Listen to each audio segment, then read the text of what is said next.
Good evening, folks. What I have for you today is a bit of a weekend project video I did on an old china cabinet we've had in our house for the past few years. We picked this up from a local thrift store for about $5 and didn't like the way the whole piece looked, so we threw out the top half. Now you can see the top of the base was a bit scuffed up and needed to be refinished, so the first thing I did was remove the top piece of wood, which was thankfully all one solid piece. This was attached by a few screws from underneath, which all came out pretty easily. Once I had these removed, I picked up a used marble slab off Facebook Marketplace, which was sold for $25, made sure the base was able to hold the weight of the piece. One of the issues with the marble slab was that both sides were beveled off, and I wanted to put a piece of wood on both sides. So I picked up a diamond blade saw from Lowe's, grabbed a spray bottle and my circular saw, and cut right through the slab without a problem.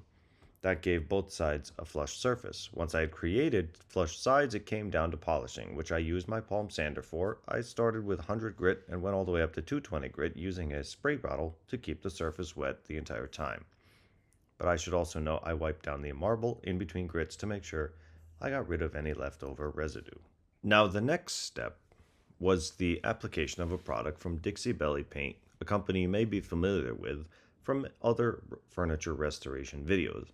This product used to be called Slick Stick, but is now called Bonding Boss, and I was able to get it at a local antique shop by me, but otherwise you may find it online at their website, which is in the description below. This product is basically a primer on steroids and allows you to paint right on a surface that hasn't been sanded. It really creates a nice finish. After one coat of paint, this is what we're looking at, and you can see how good it came out with no other prep work. You can see the Bonding Boss really helps adhere the black paint to the finished wood surface from before.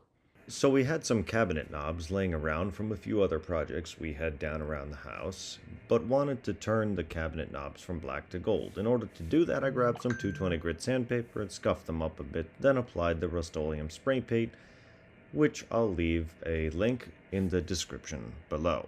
I spray painted and threw these cabinet knobs on, threw a clear coat oil-based polyurethane on, and in one weekend had a whole new corner for our coffee setup. I hope you enjoyed this video, and I look forward to uploading more projects in the future. Thank you for watching.